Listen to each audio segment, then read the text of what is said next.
ನಮ್ಮ ಕನ್ನಡದ super star rocking star Yash ಅವರು ನಿನ್ನೆಯಷ್ಟೇ ಬಿಡುಗಡೆಯಾದ ಹಿಂದಿ ಸಿನಿಮಾದ ಒಂದು ಟ್ರೈಲರ್ನಲ್ಲಿ ಕಾಣಿಸ್ಕೊಂಡಿದ್ದಾರೆ. ಈ ಒಂದು ಟ್ರೈಲರ್ನಲ್ಲಿ ಯಶ್ ಅವರು ನೋಡಿಬಿಟ್ಟು ನಾನು ನಿಜವಾಗ್ಲೂ ಶಾಕ್ ಆಗಿಬಿಟ್ಟೆ. ಅನ್ಎಕ್ಸ್ಪೆಕ್ಟೆಡ್ ಆಗಿ ಅದರಲ್ಲಿ ಕಾಣಿಸ್ಕೊಂಡಿದ್ದಾರೆ ಅಂತ ನನಗನ್ನಿಸ್ತು. ಬಾಲಿವುಡ್ನಲ್ಲಿ ಒಂದು ಡಾಕ್ಯುಮೆಂಟ್ರಿ ಸೀರೀಸನ್ನು ಬರ್ತಾ ಇದೆ. ಸಲ್ಮಾನ್ ಖಾನ್ ಅವರ ತಂದೆ ಹಾಗೂ ಫರಾನ್ ಅಖ್ತರ್ ಅವರ ತಂದೆ ಇವರಿಬ್ಬರು 90ಸ್ನಲ್ಲಿ ಸಿಕ್ಕಾಪಟ್ಟೆ ಸೂಪರ್ ಹಿಟ್ ಜೋಡಿ. ಸೊ ಇವರಿಬ್ಬರು ಜೋಡಿಯನ್ನು ಸಲೀಂ ಜಾವೇದ್ ಅಂತಲೇ ಕರಿತಾ ಇದ್ರು. ಸೊ ಅಷ್ಟೊಂದು ಸೂಪರ್ ಹಿಟ್ ಆಗಿರ್ತಕ್ಕಂಥ ಈ ಜೋಡಿ ಇದೊಂದು ಡಾಕ್ಯುಮೆಂಟ್ ಸೀರೀಸನ್ನು ಮಾಡ್ತಾ ಇದ್ದಾರೆ. ಅಂದರೆ ಇಂಡಸ್ಟ್ರಿಯಲ್ಲಿ ಸೂಪರ್ ಹಿಟ್ ಜಾವೇದ್ ಅಖ್ತರ್ ಅವರು ಸಾಹಿತ್ಯ ಬರೀತಿದ್ರು, ಕವಿ ಜೊತೆಗೆ ಸಿನಿಮಾ ಸಾಂಗನ್ನು ಕಂಪೋಸ್ ಮಾಡ್ತಿದ್ರು. ಇಷ್ಟೆಲ್ಲ ಟ್ಯಾಲೆಂಟ್ ಇರೋ ಜಾವೇದ್ ಅಖ್ತರ್ ಅವರು ಜೊತೆಗೆ ಸ್ಕ್ರೀನ್ ರೈಟರ್ ಆಗಿರ್ತಕ್ಕಂಥ ಡೈರೆಕ್ಟರ್ ಆಗಿರ್ತಕ್ಕಂಥ ಸಲೀಂ ಖಾನ್ ಅವರು ಇವರಿಬ್ಬರು ಕೂಡಿ ಕೆಲಸ ಮಾಡಿದರೆ ಆ ಸಿನಿಮಾ ಪಕ್ಕ ಸೂಪರ್ ಹಿಟ್ ಅಂತ ಅರ್ಥ. ಸೊ ಇದೀಗ ಅವರಿಬ್ಬರ ಬಗ್ಗೆ ಆಗು ಹೋಗುಗಳನ್ನು ಇಟ್ಕೊಂಡು ಒಂದು ಡಾಕ್ಯುಮೆಂಟ್ ಸೀರೀಸನ್ನು ಮಾಡ್ತಿದ್ದಾರೆ. ಅಂದರೆ ಈ ಸೀರೀಸ್ನ ಮುಖ್ಯ ಒಂದು ಉದ್ದೇಶಪ್ಪ ಏನಂತಂದರೆ, ಸೊ ಆಗಿನ ಕಾಲದಲ್ಲಿ ತುಂಬ ಹತ್ತಿರದಿಂದ ನೋಡಿರ್ತಕ್ಕಂಥ ಇವರಿಬ್ಬರನ್ನ ಸಲೀಂ ಜಾವೇದ್ ಅಂತಲೇ ಕರಿತಾ ಇದ್ರು. ಇಬ್ಬರು ಅಷ್ಟೊಂದು ಫೇಮಸ್, ಒಂಥರ ಕಪಲ್ ಥರ ಪಾರ್ಟ್ನರ್ ಥರ ಅಷ್ಟೊಂದು ಫೇಮಸ್ ಜೋಡಿ ಆಗಿರ್ತಾವ್ರು. ಸೊ ಲೈಫ್ ಜರ್ನಿ ಹೆಂಗಿತ್ತು, ಹಾಗೆ ಏನೆಲ್ಲ ಸಾಧನೆ ಮಾಡಿದ್ರು, ಏನೆಲ್ಲ ಆಗು ಹೋಗುಗಳಾಯಿತು, ಮುನಿಸು ಇದೆಲ್ಲ ತೋರಿಸೋಕ್ಕೆ ಅಥವಾ ಅಂಥ ಸೀಕ್ರೆಟ್ಗಳನ್ನು ಗೊತ್ತಿಲ್ಲದೆ ಇರೋ ಸೀಕ್ರೆಟ್ಗಳನ್ನು ಜನರ ಮುಂದೆ ಬಿಚ್ಚಿಡೋಕ್ಕೆ ಒಂದು ಸೀರೀಸನ್ನು ಬರ್ತೈತೆ. ಅದುವೇ ಸೀರೀಸ್ ಹೆಸರು ಬಂದುಬಿಟ್ಟು ಆ್ಯಂಗ್ರಿ ಯಂಗ್ ಮೆನ್ ಅಂತ. ಸೊ ಈ ಒಂದು ಸೀರೀಸ್ನಲ್ಲಿ ಎಲ್ಲ ಹಳೆ ಕಲಾವಿದರು, ಅಂದರೆ ಇವರಿಬ್ಬರನ್ನ ನೋಡಿರ್ತಕ್ಕಂಥ ಜಾವೇದ್ ಅಖ್ತರ್ ಹಾಗೂ ಸಲೀಂ ಖಾನ್ನ ಹತ್ತಿರದಿಂದ ನೋಡಿರ್ತಕ್ಕಂಥ ಕಲಾವಿದರು ಹೇಗಿರ್ತಿದ್ರು, ಸೆಟ್ನಲ್ಲಿ ಹೇಗೆ ಕೆಲಸ ಮಾಡ್ತಿದ್ರು, ಈ ಸಿನಿಮಾಗೆ ಈ ಹೀರೋಯಿನ್ ಹೆಂಗೆ ಸೆಲೆಕ್ಟ್ ಆದರು, ಹಾಗೆ ಅಮಿತಾಬ್ ಬಚ್ಚನ್ ಅವರು ಕೂಡ ಸೂಪರ್ ಸ್ಟಾರ್ ಆಗೋಕ್ಕೆ ಇವ್ರ ಸಿನಿಮಾಗಳೇ ಕಾರಣ, ಇವ್ರು ಬರ್ತಕ್ಕಂಥ ಸ್ಕ್ರೀನ್ ಪ್ಲೇ ಸ್ಕ್ರೀನ್ ರೈಟಿಂಗೇ ಕಾರಣ ಅಂತ ಕೂಡ ಹೇಳ್ತಾರೆ.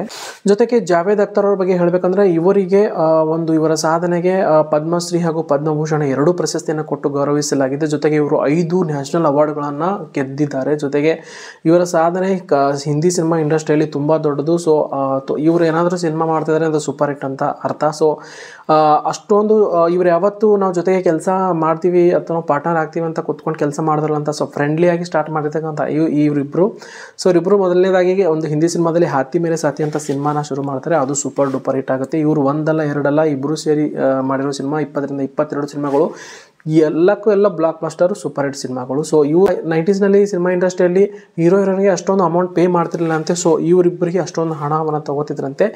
ಸೊ ಇಷ್ಟೊಂದು ಸೂಪರ್ ಹಿಟ್ ಆಗಿರೋ ಜೋಡಿ ಇದ್ದಕ್ಕಿದ್ದಾಗೆ ಒಂದಿನ ಮನಸ್ತಾಪಾಗಿ ದೂರ ಆಗಿಬಿಡ್ತಂತೆ. ಸೊ ಅವಾಗ ಇಡೀ ಇಂಡಸ್ಟ್ರಿ ಮೇಲೆ ಕಲ್ಲು ಬಿದ್ದಂಗೆ ಆಗಿತ್ತಂತೆ. ಯಾಕಂದರೆ ಇವರಿಬ್ಬರು ದೂರ ಆಗ್ತಿದ್ರೆ ಅಂದರೆ ಏನು ಕತೆ ಇಂಡಸ್ಟ್ರಿ ಅಂತ ಅಂದರೆ ಥಿಂಕ್ ಮಾಡಿ ಅಷ್ಟೊಂದು ಸೂಪರ್ ಹಿಟ್ ಆಗಿರೋ ಜೋಡಿ. ಅಂದರೆ ಅವರಿಬ್ಬರ ಮಧ್ಯೆ ಜಗಳ ಯಾಕಾಯಿತು, ಸೊ ಇದೆಲ್ಲ ತುಂಬ ಗಂಟು ಕಟ್ಟಿರೋ ಕಥೆಗಳು, ಅದನ್ನು ಬಿಚ್ಚಿ ಜನರ ಮುಂದೆ ಇಡ್ತಾ ಇದ್ದಾರೆ ಅಷ್ಟೇ. ಸೊ ಡಾಕ್ಯುಮೆಂಟ್ರಿ ಸೀರೀಸ್ ಥರ ಇದರಲ್ಲಿ ಸಲ್ಮಾನ್ ಖಾನ್ ಅವರು ಟ್ರೇಲರ್ನಲ್ಲಿ ಅವ್ರದ್ದೊಂದು ಹೇಳಿಕೆಯಿಂದನೇ ಸ್ಟಾರ್ಟ್ ಆಗುತ್ತೆ. ನಾನು ತುಂಬ ಇಂಟರ್ವ್ಯೂ ಕೊಟ್ಟಿದ್ದೀನಿ, ಆದರೆ ಫಸ್ಟ್ ಟೈಮ್ ನಾನು ನರ್ವಸ್ ಆಗ್ತಿದ್ದೀನಿ ಅಂತ ಟ್ರೈಲರ್ ಸ್ಟಾರ್ಟ್ ಆಗುತ್ತೆ. ಜೊತೆಗೆ ಅಮಿತಾಬ್ ಬಚ್ಚನ್ ಅವರಿಂದ ಟ್ರೈಲರ್ ಮುಗಿಯುತ್ತೆ. ಅದರಲ್ಲಿ ರಾಕಿಂಗ್ ಸ್ಟಾರ್ ಯಶ್ ಅವರು ಕೂಡ ಇದರಲ್ಲಿ ಕಾಣಿಸ್ಕೊಂಡಿದ್ದಾರೆ. ಸೊ ಹಳೆ ಸಿನಿಮಾಗಳು ಅವು ಕೇವಲ ಡೈಲಾಗ್ ಅಲ್ಲ, ಅವೆಲ್ಲ ಫಿಲಾಸಫಿ ಅಂತ ಅವರು ಕೂಡ ಇದರಲ್ಲಿ ಸ್ಟೇಟ್ಮೆಂಟ್ ಕೊಟ್ಟಿದ್ದಾರೆ. ಸೊ ರಾಕಿಂಗ್ ಸ್ಟಾರ್ ಯಶ್ ಅವರು 90ಸ್ನಲ್ಲಿ ಇರಲಿಲ್ಲ, ಅವ್ರ ಸಿನಿಮಾಗಳು ಅಷ್ಟೊಂದು ಹತ್ತಿರದಿಂದ ನೋಡಿರಲಿಲ್ಲ. ಆದರೆ ರಾಕಿಂಗ್ ಸ್ಟಾರ್ ಯಶ್ ಅವ್ರನ್ನೂ ಕೂಡ ಇದರಲ್ಲಿ ಹಾಕೊಂಡಿದ್ದಾರೆ. ಅಂದರೆ ಇವಾಗ ಜಾಸ್ತಿ ಟ್ರೆಂಡ್ ಇರೋದು ರಾಕಿಂಗ್ ಸ್ಟಾರ್ ಯಶ್ ಅವ್ರ ಹವಾ ಜಾಸ್ತಿ ಇದೆ. ಸೊ ಆಡಿಯನ್ಸ್ ಅಟೆನ್ಷನ್ ಸಿಕ್ಕಿಂಗ್ ಹೆಲ್ಪ್ ಆಗುತ್ತೆ ಅಂತ ಬಹುಶಃ ರಾಕಿಂಗ್ ಸ್ಟಾರ್ ಯಶ್ ಅವ್ರನ್ನೂ ಕೂಡ ತೊಗೊಂಡಿರ್ಬೋದು ಅಂತ ನನಗೆ ಅನಿಸುತ್ತೆ. ಸೊ ಹಾಗಾಗಿ ಯಶ್ ಅವ್ರು ನೋಡಿಬಿಟ್ಟು ನಾನು ಈ ಕಂಟೆಂಟ್ ಮಾಡಬೇಕಂತ ನನಗೆ ಅನ್ನಿಸ್ತು. ಕನ್ನಡದಲ್ಲಿ ಸರ್ಚ್ ಮಾಡಿದಾಗ ಅಷ್ಟೊಂದು ನನಗೆ ಗೊತ್ತಾಗಿರಲಿಲ್ಲ, ಇದ್ರ ಬಗ್ಗೆ ಯಾರೋ ಅಷ್ಟು ವಿಡಿಯೋ ಮಾಡಿರಲಿಲ್ಲ. ಸೊ ಕೆಲವೊಂದು ರಾಜ್ಗಳನ್ನು ಈ ಒಂದು ಡಾಕ್ಯುಮೆಂಟ್ರಿ ಸೀರೀಸ್ನಲ್ಲಿ ಅಮೆಜಾನ್ ಪ್ರೈಮ್ನಲ್ಲಿ OTT ಪ್ಲಾಟ್ಫಾರ್ಮಲ್ಲಿ ಬಿಡುಗಡೆ ಆಗ್ತಾ ಇದೆ. ಸೊ ಅದ್ರ ಬಗ್ಗೆನೇ ಈ ಒಂದು ರಾಕಿಂಗ್ ಸ್ಟಾರ್ ಯಶ್ ಅವ್ರನ್ನು ಕೂಡ ಅದರಲ್ಲಿ ಹಾಕೊಂಡಿದ್ದಾರೆ. ಅಂದರೆ 90ಸ್ನಲ್ಲಿ ಅವರಿಬ್ಬರನ್ನ ಹತ್ತಿರದಲ್ಲಿ ನೋಡಿರ್ತಕ್ಕಂಥ ಕಲಾವಿದರನ್ನ ಅವರ ಒಪಿನಿಯನ್ನ ತಿಳ್ಕೊಂಡು ಏನು ಆಯಿತು, ಅವರಿಬ್ಬರು ಹೇಗಿರ್ತಿದ್ರು, ಏನಕ್ಕೆ ದೂರ ಆದರು, ಸೊ ಅವ್ರನ್ನೆಲ್ಲ ಕೇಳ್ತಿದ್ರು. ಸೊ ಇದೀಗ ರಾಕಿಂಗ್ ಸ್ಟಾರ್ ಯಶ್ ಅವರು ನಾವಾಗಿರಲಿಲ್ಲ ಆ ಕಾಲದಲ್ಲಿ, ಆದರೂ ಕೂಡ ಅವರೊಂದು ಸ್ಟೇಟ್ಮೆಂಟನ್ನು ಇದರಲ್ಲಿ ಕೊಟ್ಟಿರ್ತಕ್ಕಂಥ ಇಂಟರ್ವ್ಯೂನ ಅದರಲ್ಲಿ ತೋರಿಸಿದ್ದಾರೆ.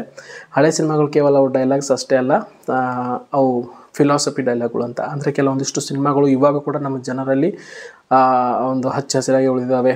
ಬಸಂತಿನ ಕುತ್ತೋಕೆ ಸಾಮನೆ ಮಾತು ನಾಚನ ಕಿತನೆ ಆದ್ಮೇಲೆ. ಸೊ ಇವೆಲ್ಲ ಡೈಲಾಗ್ಗಳು ಎಷ್ಟೇ ಹೊಸ ಸಿನಿಮಾಗಳು ಡೈಲಾಗ್ಗಳು ಬಂದರೂ ಕೂಡ ಈ ಸಿನಿಮಾದ ಡೈಲಾಗ್ಗಳನ್ನ ಮರೆಯೋಕ್ಕಾಗಲ್ಲ. ಸೊ ಅಂಥ ಡೈಲಾಗ್ಗಳ ಬಗ್ಗೆ ಯಶ್ ಅವ್ರು ಮಾತಾಡಿದ್ದಾರೆ. ಸೊ ಅದು ಕೂಡ ಈ ಟ್ರೇಲರ್ನಲ್ಲಿ ಬಿಟ್ಟಿದ್ದಾರೆ. ಇದು ನನಗೆ ನೋಡಿ ಅನ್ಎಕ್ಸ್ಪೆಕ್ಟೆಡಾಗಿ ಕಾಣಿಸ್ಕೊಂಡಿದ್ದಾರೆ ಇದರಲ್ಲಿ ಅಂತ ನನಗೆ ಅನಿಸ್ತು. ಸೊ ಅದ್ರ ಬಗ್ಗೆ ವಿಡಿಯೋ ಮಾಡಬೇಕಂತ ನನಗೆ ಅನಿಸ್ತು. ಟೈಲ್ ಹಾಕಿದರೆ ಅದ್ರಾಗೆ ರಾಕಿಂಗ್ ಸ್ಟಾರ್ ಯಶ್ ಅವರು ಕೂಡ ಶಾಮಿಲಿದ್ದಾರೆ ಅಂತ ನೋಡಿ ಭಾಳ ಖುಷಿ ಆಯಿತು. ಸೊ ಇದ್ರ ಬಗ್ಗೆ ನಿಮಗೇನು ಅನಿಸುತ್ತೆ ತಪ್ಪದೆ ಕಮೆಂಟ್ ಮಾಡಿ. ಹಾಗೆ ಯಾರೆಲ್ಲ ಮೊದಲೇ ಬಾರಿಗೆ filmy crush Kannada YouTube channel ನೋಡ್ತಾ ಇದ್ದಾರೆ, ಸೊ ತಪ್ಪದೆ ಸಪೋರ್ಟ್ ಮಾಡೋ ಮುಖಾಂತರ ಸಬ್ಸ್ಕ್ರೈಬ್ ಹಾಗೂ ಲೈಕನ್ನು ಕೊಡಿ ಅಂತ ಕೇಳ್ಕೊತೀನಿ. ಸೊ ಸಿಗೋಣ ಮುಂದಿನ ಒಂದು ಕಾಂಟೆಂಟಲ್ಲಿ. Thank you.